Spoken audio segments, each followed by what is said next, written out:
सहस्रशीर्षा पुरुषः सहस्राक्षः सहस्रपात् स भूमिम् विश्वतो भृत्वा अत्यतिष्ठद्दशाङ्गुलम्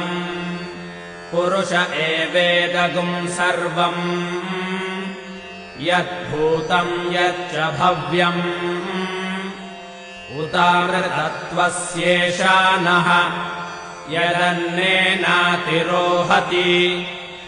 एतावानस्य महिमा अतो ज्यायागिश्च पूरुषः पादोऽस्य विश्वा भूतानि त्रिपादस्यामृतम् दिवि त्रिपादोर्ध्व उदैत्पुरुषः